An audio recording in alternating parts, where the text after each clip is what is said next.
안녕하세요. 올드 스토리입니다. 오늘 소개 작가는 미국의 작가이자 극작가인 헨리 슬래서입니다. 슬래서는 1927년 미국 뉴욕에서 태어났습니다.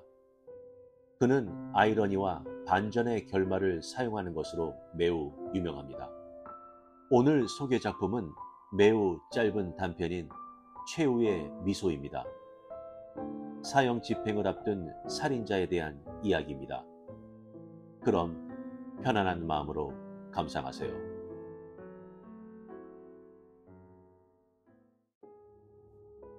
최후의 미소, 헨리 슬래서. 먼저 거칠고 교만한 태도가 없어졌다. 사형수용 독방문이 꽝 닫히는 순간 핀레이는 기가 꺾였다. 그 후로는 다만 불평을 하거나 비협조적이었다. 아직 앳되어 보이는 얼굴은 독방벽에 시멘트 블럭과 같은 보호색을 띠었다. 아무것도 먹지 않고 말도 하지 않고 목사조차 만나려 하지도 않았다. 변호사에게도 적의를 품고 간수에게 마음을 굳게 닫은 채 오직 자신 속에 갇혀 지냈다. 형 집행이 일주일 앞으로 다가오자 자면서도 눈물을 흘리게 되었다. 21살인 핀레이는 공범과 함께 늙은 점원을 잔혹하게 때려 죽인 것이다. 닷새째 되던 날 아침, 핀레이는 사형을 언도받는 무서운 꿈을 꾸다가 잠이 깨었다. 꿈이 현실이라는 걸 알자 쇠창살에 몸을 부딪혀 울부짖기 시작했다. 간수들이 독방 안으로 들어와 겨우 꽁꽁 묶었지만 핀레이는 미친 듯 소리칠 뿐이었다. 1시간 뒤 형무소에 담당 목사가 와서 틀에 박힌 대사를 외웠다. 다 큰 아이 같은 모습의 목사는 슬픈 표정을 한 땅땅한 은발의 사내였다. 그러나 그 대사에는 어딘지 애조띤 구석이 있어 핀레이는 여느 때와 달리 귀를 기울였다. 이봐, 그처럼 난폭하게 굴지 말고 나를 좀 들어가게 해줘. 아주 중요한 일이 있으니까, 목사가 말했다. 중요하긴 뭐가 중요해. 이제 기도 따위는 넌더리가 난다. 핀레이는 괴로운 표정이었다. 자, 날 들어가게 해줘. 목사는 애원하다시피 했다. 독방 안의 젊은이는 뭔가 이상하다는 생각이 들어 떨떠름한 표정으로 목사를 들어오라고 했다. 그러나 목사가 들어오자마자 젊은이는 후회했다. 목사는 주머니에서 검고 작은 책을 꺼냈던 것이다. 집어쳐! 이런 건 됐어 이제! 성서 같은 건 보기도 싫어! 핀레이가 소리쳤다. 자, 잠깐 여기를 보게. 이걸 보라고. 얼굴을 붉히면서 목사가 말했다. 핀레이는 마지못해 목사에게서 작고 두꺼운 책을 받아들였다. 독방 밖에는 복도에 불빛을 받고 서 있는 배불뚝이 간수의 옆 얼굴이 보였다. 핀레이는 열린 페이지를 보았다. 묵시록.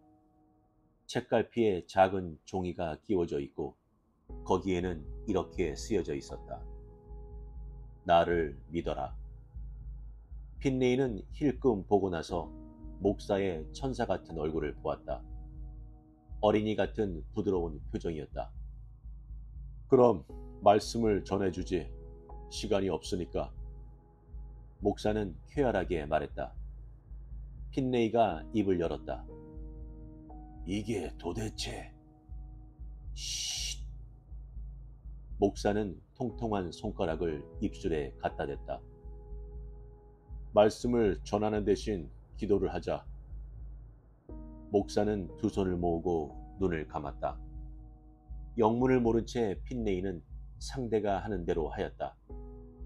목사는 확신에 찬 단조로운 목소리로 구원과 속죄에 대한 기도를 외웠다. 기도가 끝나자 목사는 방긋 웃고 방을 나갔다.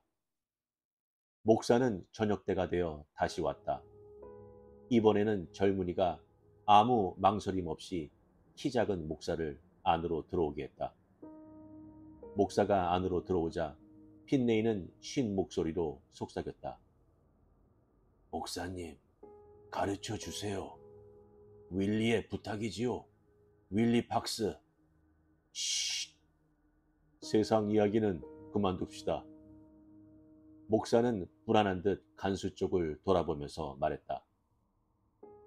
윌리가 분명해. 윌리가 날 구해낼 거라고 생각했어. 핀네이는 토해내듯 말했다. 목사가 작은 책을 펼치자 핀네이는 빙긋 웃으며 의자에 등을 기댔다. 이야기하세요. 듣고 있으니. 성서는 우리에게 용기를 가지라고 했네. 목사는 의미 있게 말했다. 성서는 자신을, 친구를, 그리고 신을 믿으라고 했어. 알겠지? 이해합니다. 핀네이가 말했다. 그날 밤 핀네이는 형무소에 와서 처음으로 깊은 잠을 잤다. 그리고 아침에 목사를 불러달라고 부탁했다. 간수는 핀네이의 갑작스러운 변화에 놀라 눈을 크게 떴다. 목사가 오자 핀네이는 빙긋 웃으며 말했다. 오늘 아침에는 성서가 무엇을 말하고 있나요? 희망에 대해 말하고 있지. 목사는 진지한 얼굴로 대답했다. 같이 읽어봅시다. 목사는 긴 문장을 읽었다. 핀네이는 불안하게 몸을 움직이기 시작했다. 이윽고 참을 수 없어 폭발하려 했을 때 목사는 작은 성서를 핀네이에게 주었다. 표지 안에 작은 메시지가 끼워져 있었다. 준비 완료. 목사는 죄수를 향해 미소 짓고는 어깨를 토닥인 다음 간수를 불렀다. 핀네이의 사형 집행일 아침에 변호사가 왔다. 늘 윗입술을 물고 있는 키 작은 남자였다. 감형 소식을 가지고 온 게 아니라 그저 의무적으로 온 것이었다. 변호사는 사형을 기다리는 젊은이가 전과 달리 솔직해진 데에 깜짝 놀랐다. 오후에 형무소장이 와서 핀네이에게 점원을 살해한 공범을 밝히지 않겠느냐고 물었다. 그러나 핀네이는 웃을 뿐 목사를 만나고 싶다고만 했다. 형무소장은 말을 잊은 채 한숨을 쉬었다. 저녁 6시에 목사가 왔다. 어떤 식으로 할 건가요? 핀네이가 속삭였다. 여길 부수고 나가든지 아니면 쉿. 작은 남자가 훈계했다. 신의 힘을 믿어야 해. 핀네이는 고개를 끄덕였다. 두 사람은 같은 성서를 읽기 시작하였다. 그날 밤 10시 반, 간수 둘이 핀네이의 독방에 들어와 머리를 깎고 바짓단에 칼자국을 넣었다. 그 흉측한 의식은 핀네이를 몹시 불안하게 만들었다. 여기서 도망칠 수 있다는 것이 다시 의심스러워졌다. 핀네이는 아우성치며 목사를 만나게 해달라고 말했다. 목사는 급히 와서 신앙과 용기에 대해 조용하고 흔들림 없는 말투로 이야기했다. 목사는 이야기하면서 접은 종이 쪽지를 젊은이의 손에 쥐어주었다. 핀네이는 그것을 재빨리 침대 밑에 감추었다. 다시 혼자가 되자 핀네이는 그 종이 쪽지를 펼쳐 읽었다. 도망은 마지막 순간에. 남은 시간 동안 핀네이는 그 종이 쪽지를 갈갈이 찢어 독방 마루에 뿌렸다. 11시 5분 전 올 것이 왔다. 간수 둘이 핀네이의 양팔을 끼고 걸었고 형무소장이 뒤따라왔다. 목사는 녹색 철문이 있는 복도 끝까지 핀네이를 따라올 수 있었다. 기자와 참관인이 지켜보고 있는 방으로 들어가기 전에 목사는 핀네이에게 몸을 기대며 속삭였다. 곧 윌리를 만날 수 있어. 핀레이는 윙크로 답하고 간수가 이끄는 대로 의자에 앉았다. 의자에 꽁꽁 묶이면서도 핀레이의 표정은 조용했다. 밧줄이 얼굴 앞에 내려왔을 때 핀레이는 미소 지었다. 처형이 끝나고 형무소장은 목사를 소장실로 불렀다. 핀레이의 공범 윌리 팍스 이야기는 들었나요? 오늘 오후 총에 맞아 죽었다던데. 예, 들었습니다. 죽은 이의 영혼에 평안이 깃들기를. 핀레이가 그토록 침착했다는 게 이상하군요.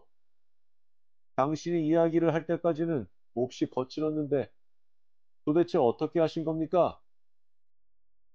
목사는 두 손을 다소곳하게 앞으로 모았다. 그 표정은 부드럽고 따스했다. 희망을 갖게 했을 뿐입니다.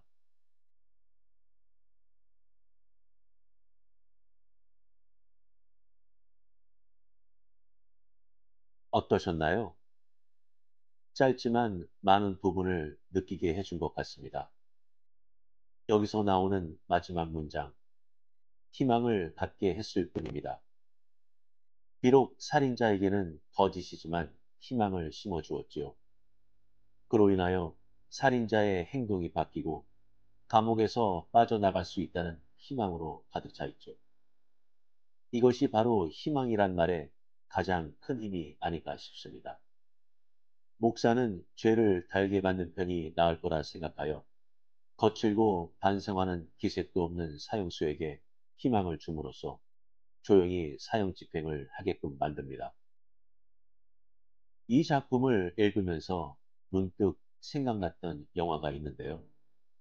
여러분들도 많이 좋아하셨으리라 생각합니다. 팀 로빈스와 모건 프리맨이 주인공으로 나온 쇼생크 리뎀션, 쇼생크 탈출 많이 보셨으리라 생각되는데요. 영화 장면 중 탈옥에 성공한 주인공은 감옥에서 같이 지냈던 레드라는 사람에게 편지를 남기게 되는데요. 거기에 이런 문구가 나옵니다. Remember, Red, hope is a good thing, maybe the best of things, and no good thing ever dies. I'll be hoping that this letter finds you and finds you well. 레드야, 기억해. 희망은 좋은 것이고 아마도 최고의 것일지도 몰라. 결코 좋은 것은 죽지 않아. 그렇다면 여러분의 희망은 무엇인가요? 알려주세요. 구독과 좋아요는 영상 제작에 많은 힘이 됩니다. 감사합니다.